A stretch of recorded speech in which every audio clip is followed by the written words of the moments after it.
नमस्कार। साहित्य तक के बुक कैफे के शब्द रथी कार्यक्रम में मैं जयप्रकाश पांडे आप सभी का स्वागत करता हूं और आज मेरे साथ अतिथि के रूप में मौजूद हैं सज्जन सिंह यादव जी।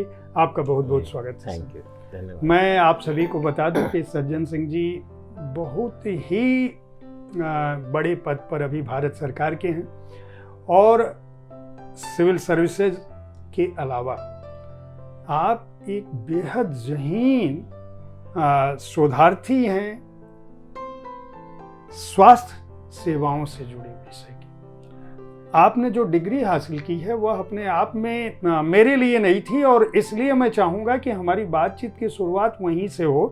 डॉक्टर साहब आपको कहना चाहिए, लेकिन आपने अपने नाम के साथ डॉक्टर नहीं लगाया है। हालांकि आपने जो डॉक्टरेट किया है वो public health London school of hygiene and topical medicine ji. तो सबसे पहले ये जो पब्लिक हेल्थ में आपको शोध करने की क्या ज़रूरत थी जब आप ऑलरेडी सिविल सर्विसेज में आ चुके थे जी और एक बड़े अधिकारी हो चुके थे? तब आपने लंदन से एक सर्वाधिक प्रतिष्ठित जो कॉलेज है उससे आपने डॉक्टरेट किया, वह भी पब्लिक हेल्थ में। और मैं आप सभी को बता दूं कि आपकी एक पुस्तक आई है, इसीलिए आप आज साहित्य तक स्टूडियो में आपके लिए मौजूद हैं। India's vaccine growth story. Vaccine का नाम अपने आप में आम पाठकों के लिए कठिन है। भारत के वैक्सीन के विकास की जो कहानी है वह आपने लिखी है यह पुस्तक। और इस खास बात यह कि from cowpox to vaccine Maitri, यानी कि काऊ पॉक्स से शुरू करके जो वैक्सीन मैत्री है, यानी आज जब हम बात कर रहे हैं तब तक की कहानी है। मैं इस किताब के बारे में अभी विस्तार से आपको बताऊंगा। किताब अंग्रेजी में है लेकिन इसकी भाषा इतनी अच्छी है और जब मैं इस किताब को पहली बार मेरे हाथ में मिली थी तो मुझे लगा कि यह वैक्सीन पर कोई ऐसी अकादमिक पुस्तक होगी जो समझने में बहुत दुरूह होगी, जो केवल डॉक्टरों के लिए होगी, जो केवल चिकित्सा कर्मियों के लिए होगी, लेकिन ऐसा नहीं है। यह पुस्तक आप सभी के लिए है और हर उस भारतीय को पढ़नी चाहिए जो कहीं से भी कोविड-19 से, मलेरिया से या दूसरी किसी भी तरह की बीमारी, हम कहते हैं वायरल हो गया, हम कहते हैं वायरस हो गया, हम कहते हैं मियादी बुखार हो गया, आप अपनी भाषा में जो भी कह लें, सभी को पढ़नी चाहिए। लेकिन हम शुरुआत करेंगे सिंह साहब से। पहले आप बताएं सर कि आपने पब्लिक हेल्थ जी, मैं ये भी बता दूं कि मैं शिक्षा से वेटनरी डॉक्टर हूं जी। तो हेल्थ से तो मेरा शुरू से ही बहुत मेरा इंटरेस्ट रहा है और इसीलिए हेल्थ के बारे में मैं पढ़ता रहता था। और ख़ास करके बाद में मेरे को मौका मिला हेल्थ मिनिस्ट्री में काम करने का। 3 साल डायरेक्टर, जब नेशनल रूरल हेल्थ मिशन होता था, आजकल उसको नेशनल हेल्थ मिशन बोलते हैं, उसमें काम किया तो मेरा और इंटरेस्ट इसमें बढ़ा। और मैंने ये देखा है कि हमारा ज़्यादा फोकस जो है वो क्लिनिकल हेल्थ में होता है कि बीमारी हुई तो भाग के डॉक्टर साहब के पास गए, दवाइयाँ खाई, ठीक हो गए, या वैक्सीन लगवाया, बीमारी से बचे। तो क्लिनिकल हेल्थ के मुकाबले पब्लिक हेल्थ जो है वो ज़्यादा आपको प्रभावी होता है, क्योंकि वो प्रिवेंटिव हेल्थ है। वो किसी बीमारी ना हो उससे रोकता है, चाहे वो साफ़ सफाई के थ्रू है, चाहे वो टीकाकरण के थ्रू है, चाहे जब हम मच्छर की रोकथाम करते हैं डेंगू मलेरिया के लिए, उसके पानी का नहीं ठहरने देते हैं। तो ये सब जो हम छोटे छोटे स्टेप्स लेते हैं ये सब पब्लिक हेल्थ है। तो पब्लिक हेल्थ की तरफ थोड़ा कम ध्यान जाता है लोगों का भी और सरकार का भी। तो पब्लिक हेल्थ बहुत इम्पॉर्टेंट है, इसलिए मेरा ये मानना है और इसलिए मैं पब्लिक हेल्थ में ये डिग्री करने गया ताकि मैं ज़्यादा से ज़्यादा लोगों का उस पर असर पड़ सके, हमारी शिक्षा का। चलिए, आप सिविल सर्विसेज में आ गए, आप पब्लिक हेल्थ में। आपने अभी बताया, ये भी एक नई जानकारी है कि वेटरनरी डॉक्टर आप थे। लोग सामान्य तौर पर यह मानते हैं कि यह पढ़ाई बहुत खराब है। आपने वेटरनरी डॉक्टर की डिग्री ली, डॉक्टरेट किया, लंदन गए, सिविल सर्विसेज क्वालिफाई किया और अब इस पुस्तक के रूप में आपके सामने है। मैं ये जानना चाहूँगा कि आपने भारत की वैक्सीन ग्रोथ की जो कहानी लिखी है, आपने इस पुस्तक के कवर पे नाम जरूर भारत का दिया है, लेकिन आपने शुरुआत मानवता की शुरुआत से की। जी। जब इस किताब को हम पढ़ते हैं तो इतनी रोचक ढंग से आपने इसको लिखा है कि एक बार अगर यह पुस्तक किसी भी पाठक के हाथ में आ जाए तो वह इसे छोड़ नहीं पाएगा। सबसे पहले तो मैं इस बात के लिए बधाई दूंगा कि आपने इतने दुरूह विषय को, चिकित्सा विज्ञान अपने आप में कठिन है, उसके बाद फिर वायरस अपने आप में कठिन है, उसके बाद वैक्सीन की, मैं वहीं से जानना चाहूँगा। हम लोग चूँकि दर्शकों को अपन बताना चाहते हैं कि वो संक्षिप्त में हर चैप्टर के बारे में ये जान सके कि उनके लिए ये किताब क्यों ज़रूरी है, या वैक्सीनेशन की जो बात होती है वो क्यों ज़रूरी है, और वैक्सीन का जो ड्राइव है उसकी शुरुआत। तो मैं चाहूँगा कि सबसे पहले हमारे दर्शकों को, जैसे आपने इस किताब में लिखा है, संक्षेप में ये बताएं कि वायरस से, दरअसल आपने जिक्र भी किया है कि अगर मनुष्यता को सबसे बड़ा खतरा, पश्चिमी वैज्ञानिक को कोट करते हुए कहा है कि अगर मनुष्य को सबसे बड़ा कोई इकलौता अगर खतरे की बात करें तो वो वायरस से। जी बिल्कुल। तो मैं चाहूँगा कि आप जरा बताएं कि आपने इस रूप में इसकी ये किताब लिखने का आपके दिमाग में आया कैसे? पहले इस पर बात करते हैं, फिर आगे बढ़ते हैं। देखिए, शुरुआत तो हुई डेफिनेटली कोविड-19 से, क्योंकि महामारी जब आई 2020 में तो सभी का ध्यान था कि कैसे इस महामारी से बचा जाए, और सभी ये बोल रहे थे कि इसका एकमात्र उपाय है उसके अगेंस्ट में एक इफ़ेक्टिव वैक्सीन। तो उस समय मेरी थोड़ा जिज्ञासा बढ़ी कि क्या करना चाहिए, क्या है ये, कैसे और ज़्यादा इसके बारे में पढ़ें, कहाँ से वैक्सीन आ रहा है कोविड का, कैसे वो वैक्सीन बन रहा है। तो जब वो मैंने पढ़ना शुरू किया तो बाकी बीमारी के वैक्सीन के बारे में भी जाना कि, और फिर मैं देख के मेरे को भी बहुत अच्छा लगा और आश्चर्य भी हुआ कि हर वैक्सीन के पीछे एक कहानी है, और नॉर्मल कहानी नहीं, बड़ी मनोरंजक कहानियाँ हैं, उसमें मज़ा भी है लेकिन साथ में बहुत ज्ञान भी है, और साथ साथ बहुत सेक्रीफाइस की कहानी भी है, पेट्रियोटिज़म की कहानी भी है। तो इसलिए मैं इसके बारे में और ज़्यादा पढ़ता चला गया, और उसके बाद मैंने देखा कि हमारे देश में भी कहाँ से वैक्सीन की शुरुआत हुई, और जब पूरा संसार, पूरा विश्व नहीं जानता था कि वैक्सीन क्या है, उस समय भारत जानता था कि इम्यूनिटी कैसे हम जनरेट कर सकते हैं बॉडी में और कैसे बीमारियों से बच सकते हैं।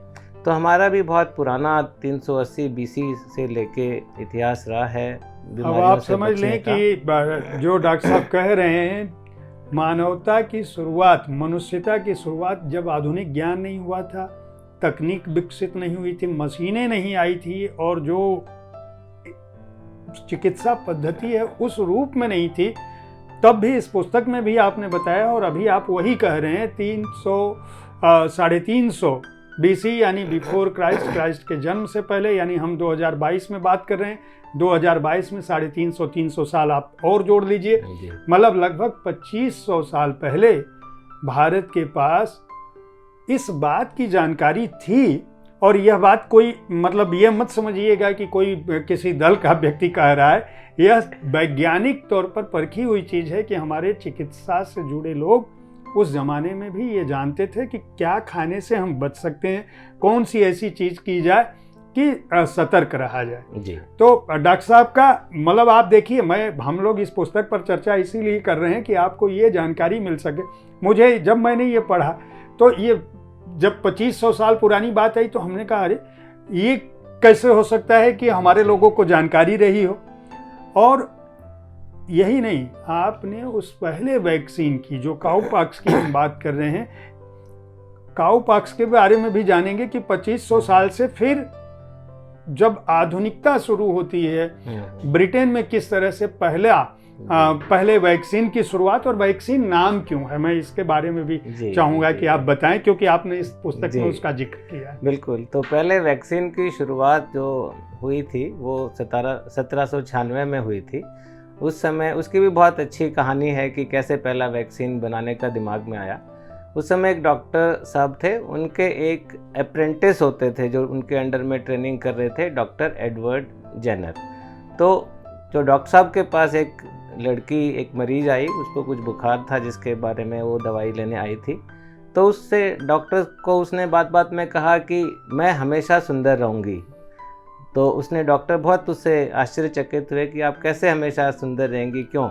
तो उसने कहा कि क्योंकि मेरे को कभी भी वो चेचक नहीं होगी, उस समय स्मॉल पॉक्स चेचक ही बोलते थे, जिससे कि पूरे मुंह पे, शरीर पे वो दाने हो जाते थे, कुरूप हो जाते थे लोग। तो उसने कहा कि मैं कभी भी, मेरा पॉक मार्क्ड फेस नहीं होगा, मैं कुरूप उससे, चेचक से नहीं होंगी। तो डॉक्टर और अचंभित रह गए कि आपको कैसे पता नहीं होगा। तो उसने कहा कि बहुत सिंपल है, क्योंकि मेरे को काऊ पॉक्स हो चुका है। काऊ पॉक्स एक गाय की बीमारी होती थी, जो कि बहुत हल्की बीमारी थी, जिसमें गाय के कुछ छाले होते थे, और वो गाय की बीमारी जो डेयरी में काम करती थी महिलाएं या पुरुष, उनको हो जाती थी। तो और वो भी ह्यूमन में भी बहुत वो हल्की बीमारी थी, जिसमें कुछ ब्लिस्टर्स होते थे, थोड़ा हल्का बुखार होता था और ठीक हो जाता था। लेकिन जिसको एक बार काऊ पॉक्स हो जाता था, उसको ज़िंदगी भर स्मॉल पॉक्स नहीं रहता था। तो ये बात डॉक्टर जेनर के दिमाग में घुस गई। तो कुछ सालों बाद उन्होंने सोचा मैं इस बात को परख के देखता हूँ कि क्या ये लड़की सच कह रही थी। तो उनके पास एक काऊ पॉक्स की पेशेंट आई, जिसके छालों में से उन्होंने उसका फ्लूइड निकाला, पस निकाला थोड़ा, और एक बच्चे को, जो उनके गार्डनर का बच्चा था, उसको इंजेक्ट कर दिया। तो बच्चे को डेफिनेटली काऊ पॉक्स हुआ, थोड़ा हल्की बीमारी हुई, छाले हुए, और फिर वो बच्चा ठीक हो गया बिल्कुल।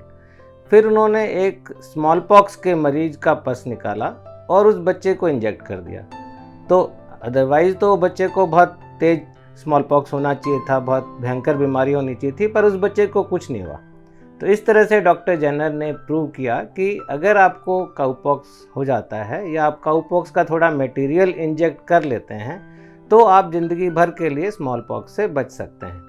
अब मैं आपको बता दूं कि डॉक्टर साहब ने जिस तरह से आपने बताया, उसी तरह से सज्जन सिंह यादव जी ने इसमें लिखा है।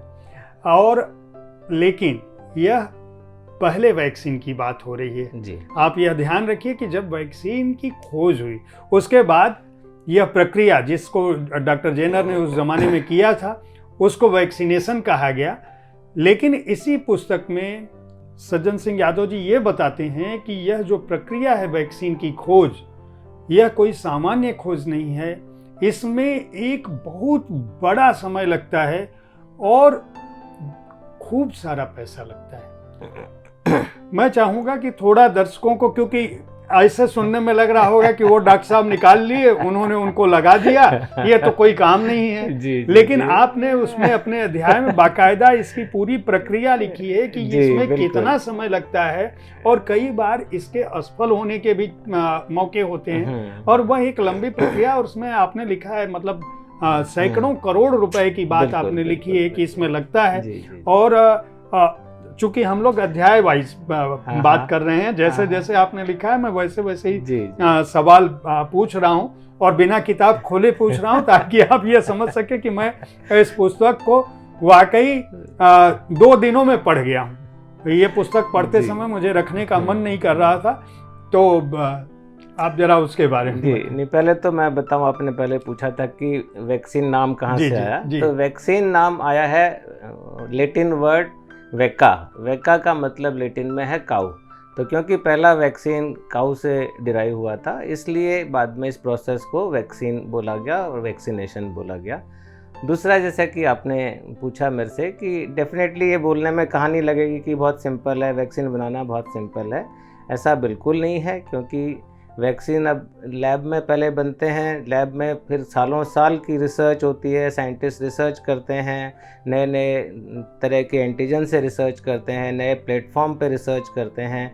उसके बाद में नेक्स्ट स्टेप में एनिमल मॉडल्स होते हैं, उस वैक्सीन को एनिमल्स में ट्राई किया जाता है, उसका कितना इफ़ेक्टिव है, कितने दिन तक इम्यूनिटी रहती है, कितना एंटीबॉडी उसमें स्ट्रॉन्ग बनती हैं, और फिर उसके बाद में क्लिनिकल ट्रायल होते हैं। क्लिनिकल ट्रायल भी 4 फेज़ में होते हैं, सालों साल तक ह्यूमन बींग्स में क्लिनिकल ट्रायल चलते हैं।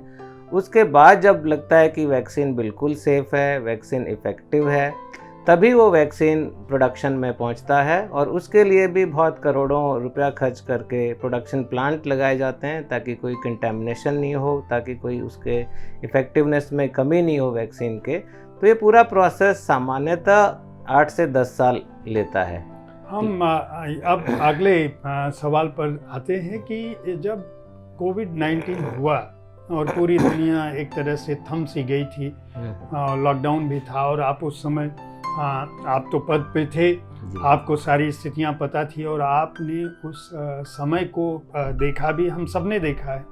बहुत पुरानी बात नहीं है, अभी भी वह प्रक्रिया चल ही रही है, हम लोग मास्क लगा रहे हैं। जो भारत की वैक्सीन की कहानी है जी, जब कोविड हुआ और जब देश थम गया, उसकी शुरुआत कैसे हुई, क्योंकि उसके बारे में भी आपने पूरा विस्तार से जिक्र किया है कि पहले हमारी वैक्सीन आई कैसे, और फिर वैक्सीन जब आ गई तो उसका जो ड्राइव चला पूरे देश में, क्योंकि हमारे देश की जो व्यवस्था थी, हम उसके तीसरा, इसके आप लोगों की जानकारी के लिए मैं बता दूं कि पहले वैक्सीन जब आई, उसके बाद फिर वैक्सीन लगाने की प्रक्रिया शुरू हुई। इस बीच पूरी दुनिया में एक तरह की अफरा तफरी थी।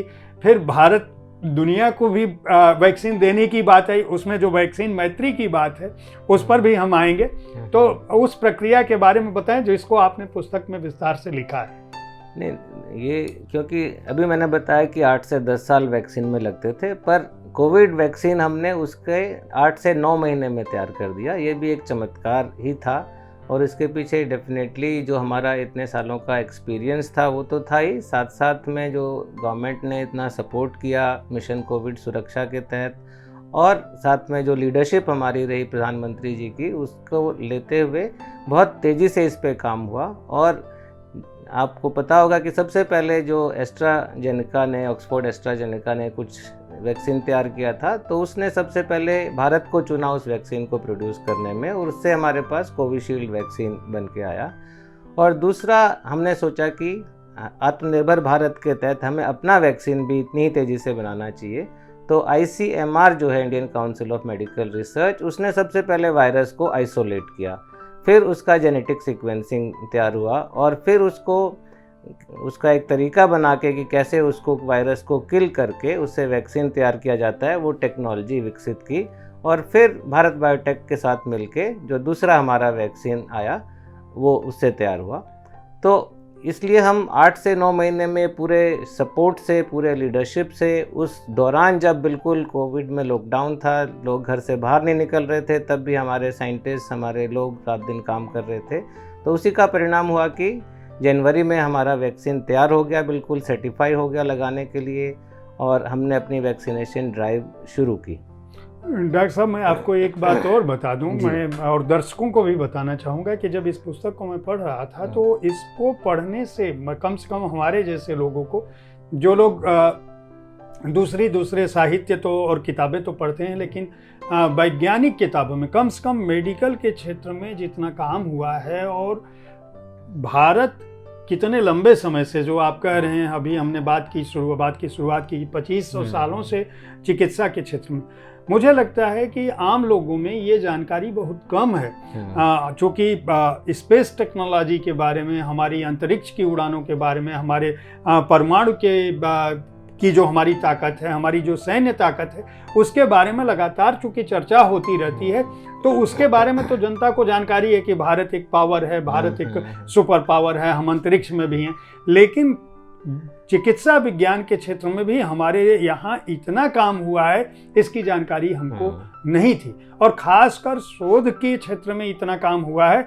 यह पुस्तक इंडियाज वैक्सीन ग्रोथ स्टोरी इस रास्ते के बारे में भी बताती है कि हमारी जो वैक्सीनेशन की पूरी कहानी है, पूरी प्रक्रिया है। हम, जैसा कि अभी आपने बताया कि हमारा लंबे समय से हमने कोई इंस्टीट्यूट तुरंत बिल्ट नहीं कर दिया था, वो इंस्टीट्यूट्स हमारे पास थे, हमारे साइंटिस्ट थे, हमारे चिकित्सा विज्ञान में उतना काम हो रहा था, और प्रधानमंत्री के अगुवाई में जब एक आपदा आई तो उस आपदा के लिए उस तरह की तात्कालिक स्थितियां बनी, और उतना मेहनत लगा कि हम तुरंत दुनिया के दूसरे देशों के सामने, आपने अमेरिका, रूस, चीन की भी बात की है जी। और हमारी वैक्सीन की, मैं चाहूँगा कि वो जो हमारा मुकाबला था उन लोगों से, और उनकी तुलना में हम जल्दी एस्टेब्लिश अपने को कर पाए। और दूसरे मार्केट में चाइना, एक तरह से आपने उस स्टोरी का बड़ा एक अच्छे ढंग से चित्रण किया है कि चाइना किस तरह से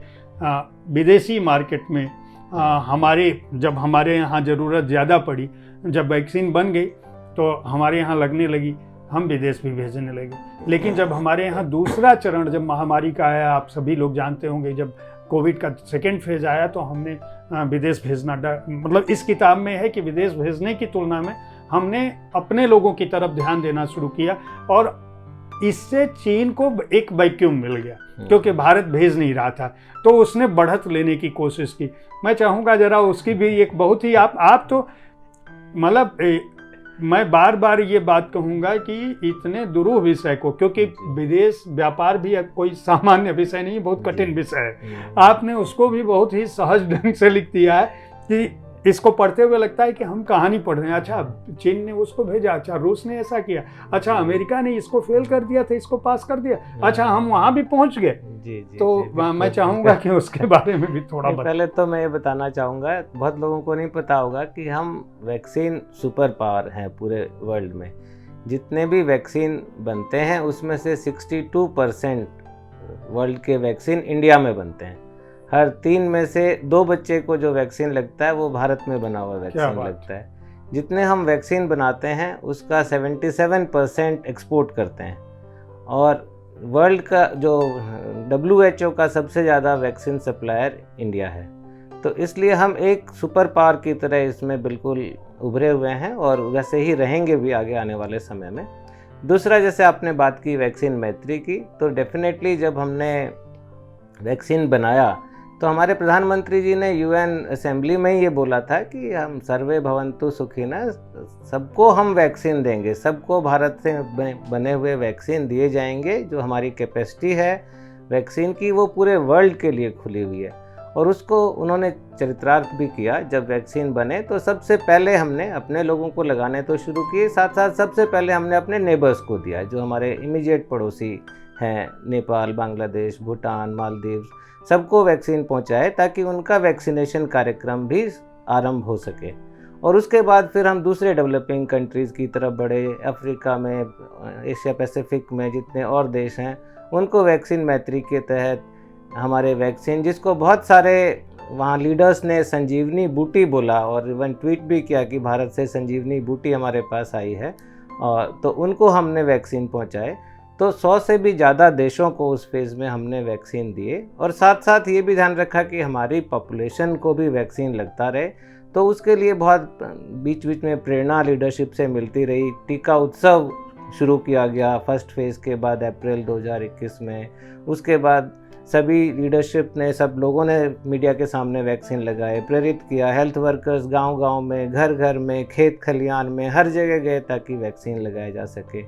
तो हमारा जो वैक्सीन था, मैं ये बताना चाहूँगा कि बहुत कंट्रीज़ ने, सब ने लगभग ये माना कि क्वालिटी वाइज हमारा वैक्सीन बाकी देशों में बने वैक्सीन से बहुत ही अच्छा था और उसका एक्सेप्टेंस बहुत था। हालांकि जैसा आपने बताया बीच में एक जब हमारी इंटरनल फोकस ज़्यादा हुआ तो डेफिनेटली चाइना ने बहुत जगह वैक्सीन पहुंचाया, पर बहुत जगह ये भी हुआ कि वो वैक्सीन का इतना इफ़ेक्टिवनेस नहीं था। उसकी तो एफिकेसी 50% थी, मतलब 2 में से 1 वैक्सीन फेल हो रहा था। तो हमारा वैक्सीन का क्वालिटी सबने माना है कि बहुत अच्छा था, बहुत इफ़ेक्टिव था, और अपनी ज़रूरतें पूरी करके फिर से हम बाकी देश के लोगों को बचाने में लगे हुए हैं। जी, मैं इसमें आपने एक पूरा अध्याय इस बात को समर्पित किया है, लगाया है कि हम वैक्सीन को कैसे पहुंचा पाए। वह एक बड़ी प्रक्रिया रही है और आपने बहुत विस्तार से उसको लिखा है कि चाहे वह पश्चिमोत्तर रहा हो, नॉर्थ ईस्ट रहा हो, चाहे वो देश का कोई एक रिमोट इलाका हो, इस वैक्सीन को रखने में जो आप लोगों ने देखा होगा, जो लोग अभी तो मुझे लगता है कि हमारे सारे दर्शक वैक्सीन लगवा चुके होंगे, अगर आपने नहीं लगाया है तो ज़रूर लगाएं, बूस्टर डोज भी लें। एक पर्टिकुलर टेम्परेचर पर रखना है, उसका आपने बहुत विस्तार से जिक्र किया है कि हमारे लोगों ने उसको कैसे पिकअप किया, और आपने बहुत सारे अधिकारियों से बात की है इसमें, जो लोग उस पूरी प्रक्रिया में शामिल थे। मैं चाहूँगा कि उनको ज़रा बताएं कि जब वैक्सीन बन गई हमारे यहाँ तो उसको पहुँचाना इतना आसान नहीं था कि वह हर व्यक्ति के पास पहुँचे। आज आप नंबर सुनते हैं कि हमने 100 करोड़ पार कर लिया, हमने 200 करोड़ पार कर लिया, या पहुँचने वाले हैं, छूने वाले हैं।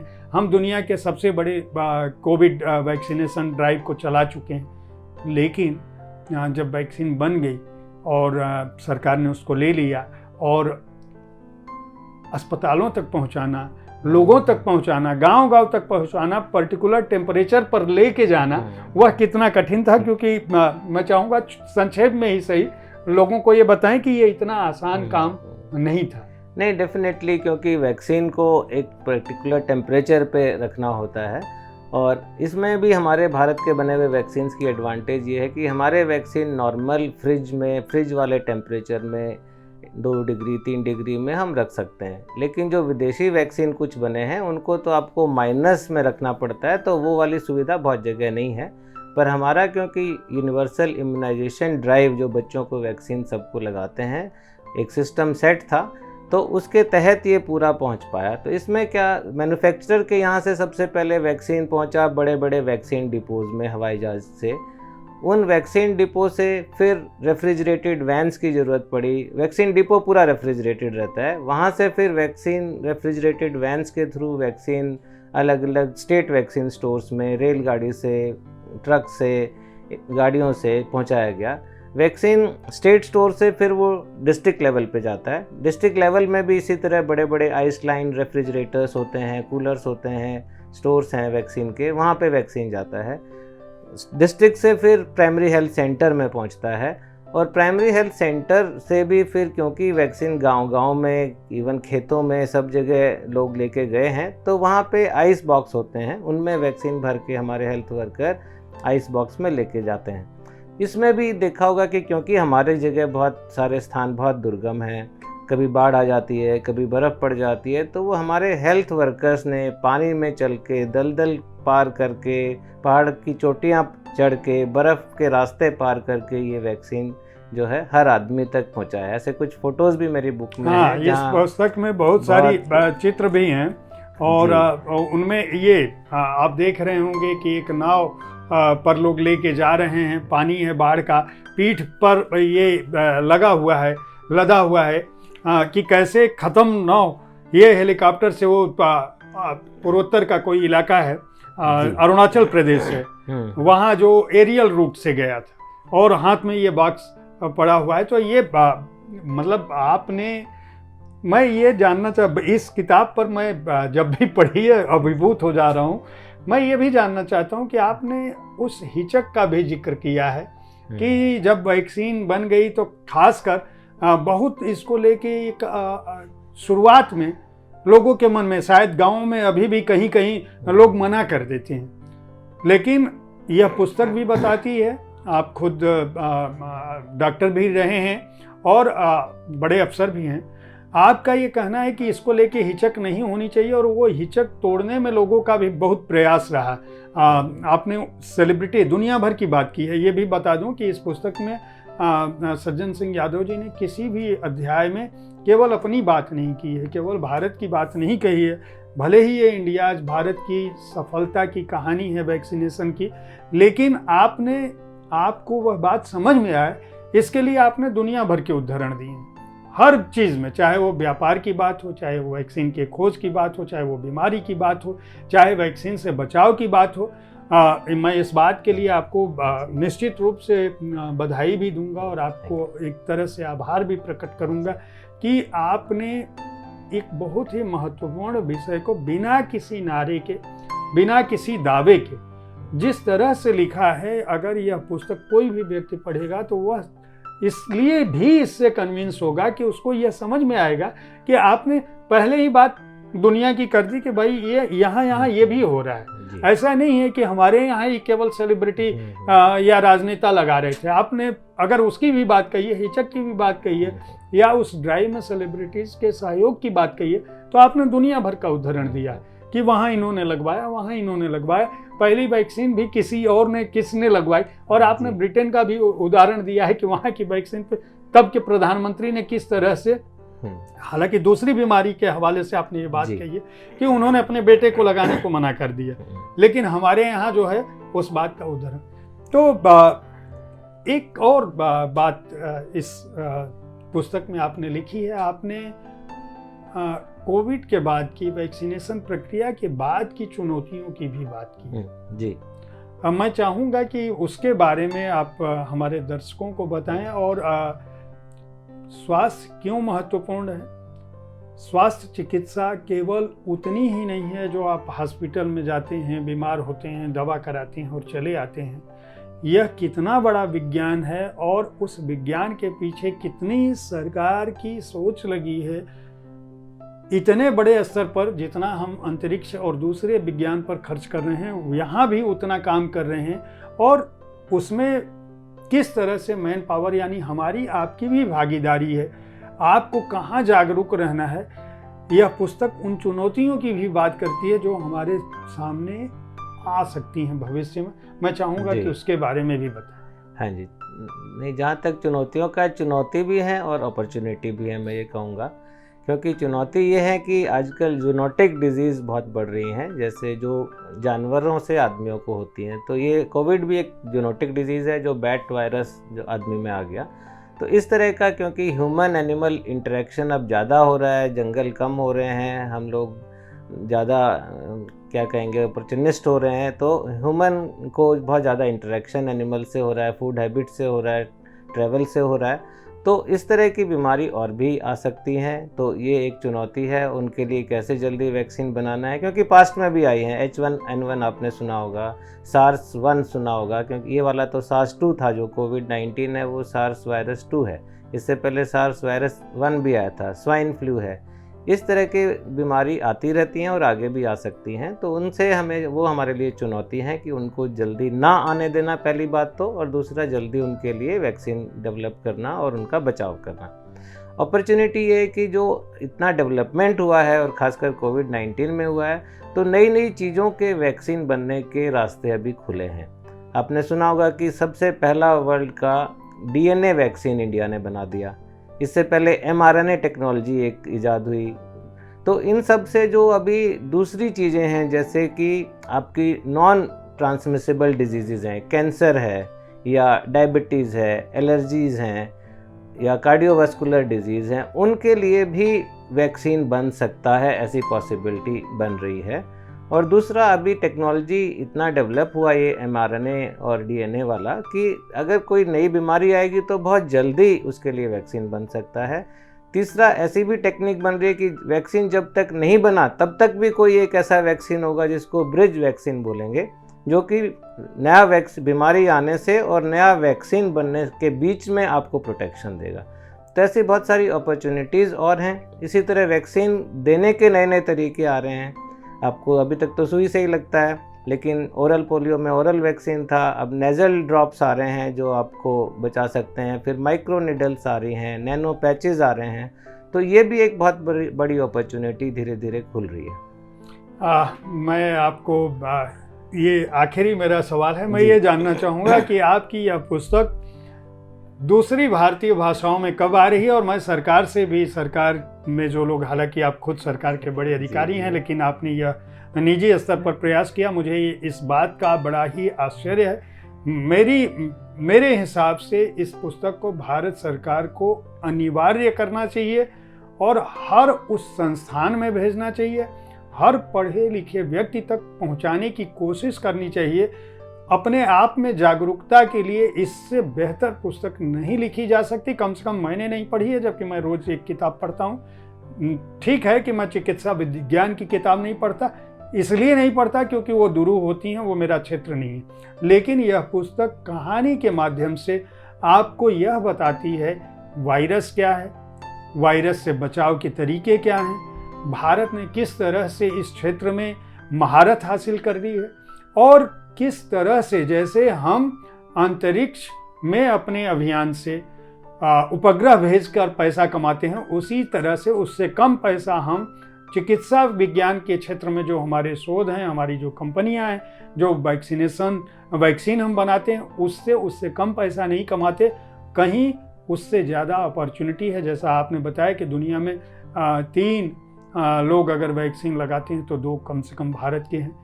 यह एक बहुत बड़ी उपलब्धि है जिसकी जानकारी हम लोगों को नहीं है, इसलिए ऐसी किताबें लगातार आनी चाहिए। आप ये बताएं कि भारतीय भाषाओं में यह पुस्तक कब उपलब्ध करा रहे हैं, खासकर हिंदी में कब आ रही है, ताकि हमारे हिंदी के लोग जान सकें। और इतनी दुरूह भाषा नहीं है, अगर आप पढ़े लिखे हैं और हमारा कार्यक्रम सुन रहे हैं तो इस पुस्तक को सेज पब्लिकेशन ने प्रकाशित किया है। मूल्य 595 रुपये इस पर लिखा है, लेकिन अमेजन से अगर आप खरीदेंगे तो 500 से कम में आएगी। भाषा बहुत ही सहज है, दुर्बोध नहीं है। मैं दुर्बोध कह रहा हूँ, ये कठिन शब्द है। भाषा बहुत सहज है, आपको समझ में आएगी। जी जी, तो डेफिनेटली मेरी कोशिश है कि दूसरी भाषाओं में भी किताब आए, ताकि ये जो इतनी सारी मनोरंजक कहानियाँ हैं और इतना हिस्ट्री इसमें छिपी हुई है वैक्सीनेशन और वैक्सीन्स को लेके, वो और ज़्यादा से ज़्यादा लोगों तक पहुँचे। हालांकि इंग्लिश में भी काफ़ी लोगों तक पहुँची है ऑलरेडी। तो इसको नेशनल बुक ट्रस्ट अभी हिंदी अनुवाद इसका कर रहा है, और मुझे उम्मीद है कि जनवरी के फर्स्ट वीक में अगले साल ये किताब आ जाएगी। इसी तरह से तेलुगु और मराठी में भी बात चल रही है ट्रांसलेट करने की, और मेरी कोशिश तो यही रहेगी कि और जितनी भी भारतीय भाषाएं हैं उन सब में ये पुस्तक प्रकाशित हो। राष्ट्रीय पुस्तक न्यास को यानी नेशनल बुक ट्रस्ट को मैं ये कहूँगा कि वो खुद पुस्तक संस्कृति के विकास के लिए उस न्यास का गठन हुआ था, और राष्ट्रीय पुस्तक न्यास इसी बात के लिए प्रतिबद्ध था कि भारतीय भाषाओं में सस्ते में पुस्तकें प्रकाशित करेंगे। ये एक खुशी की बात है कि हिंदी की पुस्तक अगर राष्ट्रीय पुस्तक न्यास छाप रहा है तो वो निश्चित रूप से उसका मूल्य बहुत सस्ता होगा और वो आप तक पहुंच पाएगी। अंग्रेजी जान सकते हैं, समझ सकते हैं तो ये पुस्तक ज़रूर खरीदें। हिंदी वाली आएगी तो हिंदी वाली ज़रूर खरीदें, और मैं कोशिश करूंगा कि आपसे फिर मुलाकात हो, बातचीत करें। हमारे साथ बातचीत करने के लिए और स्टूडियो में आने के लिए बहुत बहुत धन्यवाद। थैंक यू सर, धन्यवाद।